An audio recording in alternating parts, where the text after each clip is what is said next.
Hey there YouTube, I want to show you our project that we're working on today. This is our attempt at a penny table, and we're going to be coating the top of this with ultimate bar epoxy, and I'll show you that in a second when we get going here.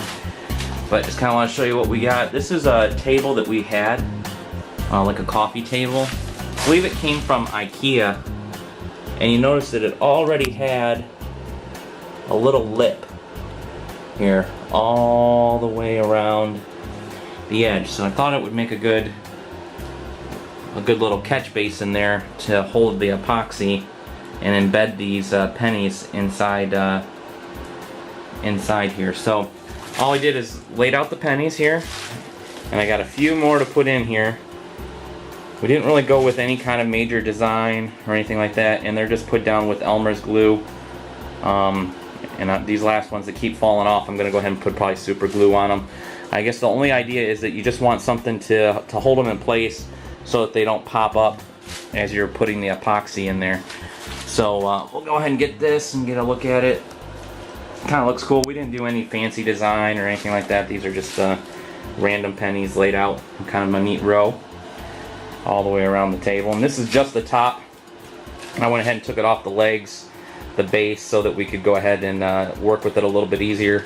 Actually, it didn't take too long to put all these on here. It looks a little bit of a challenge. The biggest part is to try to work on whatever your layout is. It took a little bit of time to decide how to alternate these pennies in and out so that they made a straight row all the way across, and it looks nice and full and even. But once you got the row down, it was pretty easy just to put them in order and glue them down pretty quick. Do have the heater going in here. It's about 70 degrees now, but we're going to go ahead and hit it up to about 75. It was pretty clear that it needed to be at least 75 degrees or so on that. So we're going to go ahead and heat everything up nice and toasty in here. I don't want to risk it. There's lots of warnings inside the directions that anything below 75 degrees could make it cloudy. So I'm going to go ahead and put these last few in and maybe give you a shot of how I do that.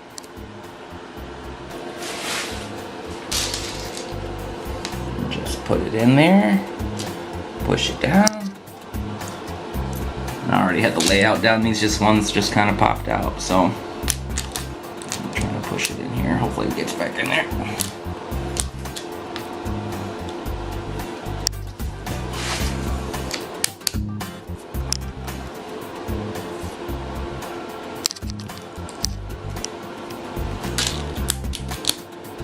There we go. Alright, so we're getting ready to mix up our first coat, which is kind of more of a primer coat, and everything looks clean here. I don't think there's going to be a problem, but you never know where the stuff has been, so make sure you put on the rubbers. And there's more warnings all over this stuff about needing to be above 75 degrees even before you mix it, and it's about 70 degrees here. So I think I'm going to take this inside and put it in front of the heater for a little bit just to make sure we don't have any problems. Okay, we're going to let that warm up for a little bit, 15-20 minutes here, and make sure that it's at 70 degrees, 75 degrees, 80 degrees. I want to go through all this work, and this stuff is not cheap, this ultra clear epoxy, so I want it to work and I want it to look good. So we're gonna take our time here and make sure everything's good and warm.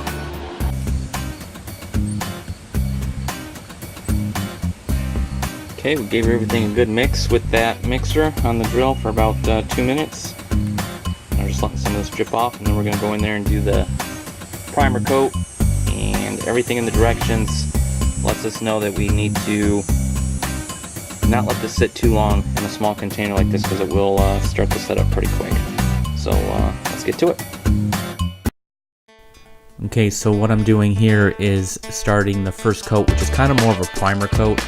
It's definitely not a flood coat, and so all you really need to do according to instructions is to do a very, very thin coat, especially in between the pennies and on the surface here. The idea is that we're just going to start creating an area here. Let's speed this up just a little bit. Here we go. And what we're doing is we're just laying down this to give the flood coat something to stick to. So you don't have to worry about brush strokes or anything like that. Just go ahead and get it on there.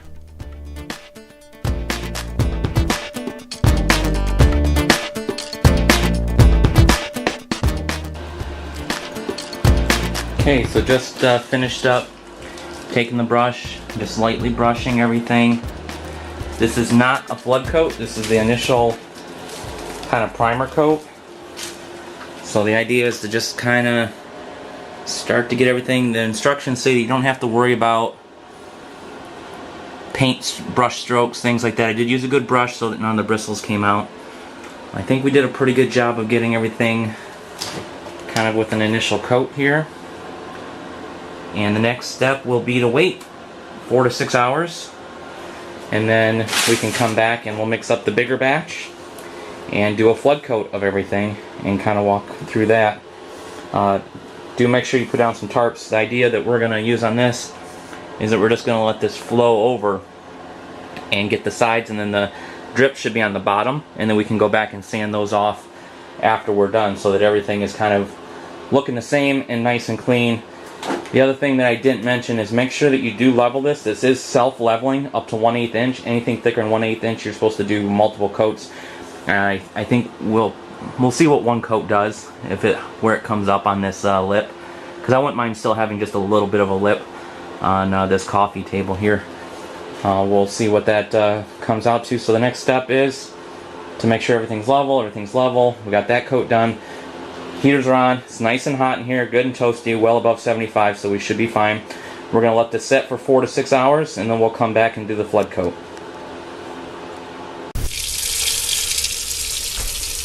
Alright, one of the things that's supposed to be really important with this is to make sure that you get it very warm before you start spreading it. And so the recommendation is to go ahead and warm up the resin, not the hardener, just the resin. So I went ahead and put it in the sink here. Got it nice and hot and let it sit here for about 10 minutes to get it nice and warm.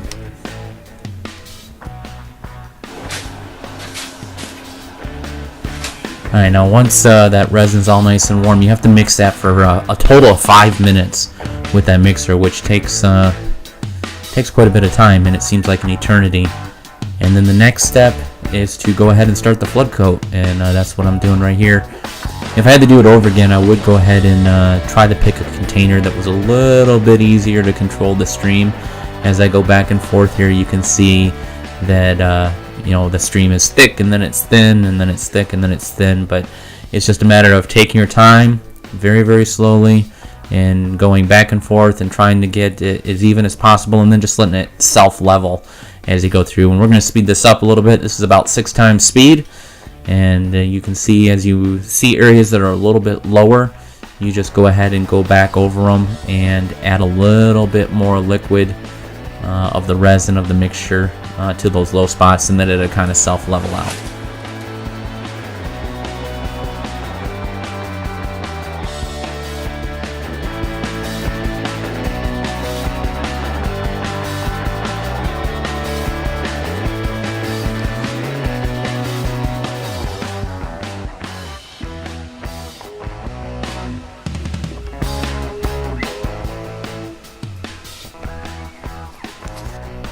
Alright, so one of the last things you have to do about 10 minutes after you do the flood coat is you have to go ahead and use the heat gun and try to pop the bubbles. You'll see all kinds of little air bubbles sitting on the surface of it.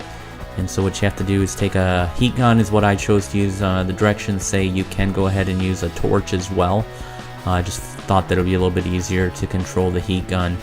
But you just go back nice and slow, and you'll notice right up here I actually spent a little too much time. Whoa, and I pull it back right there, and you can see the smoke kind of coming up there. So if you leave it too close, it will burn. But other than that, you just kind of keep a nice easy movement, and you'll see all those bubbles pop. Okay, so it's been curing here for about 2 days now, and overall I think it looks pretty good. I'm pretty happy with it. There are a few defects. There's one bubble I missed right there, which is a little bit of annoying. And the only other ones are fairly minor, and I think it happened to do with, you can see right next to some of these pennies. And I think that was user error on my part with the primer coat, the first coat, not getting enough of that first little brush coat in between those cracks, and it kind of trapped some air bubbles in there. And this one, I don't know if you can see it on there. Let's see if I can find it for you. Yeah, right there, you can see it. That one I just missed with the hot gun at the end. Those are just a few. Other than that, this stuff is, man, it looks nice. They are in there. It's hard. It's still setting up a little bit. Could be another day or two. Gonna let it cure in the nice heat. This lip was probably a little too thick to try to do a pour over, but it's not too bad. And just have to sand those drips off once everything's nice and cured. The only other redo that I would do, I made a little mistake. You can kind of see here, there's almost no lip. And over here, there's a little bit more of a lip. I used a 4-foot level to kind of level this, but you can tell it was not exact. And so it's a little bit of a difference from one side to the other, probably about a 1/16 of an inch. So when you do this, make sure it's completely level from side to side. But other than that, this stuff worked really well. You know, it's a little bit of a pain to have the heat as high as you have to have it. But other than that, I think this looks great. So we're gonna let it cure for a little bit more and put it together and enjoy it. See ya.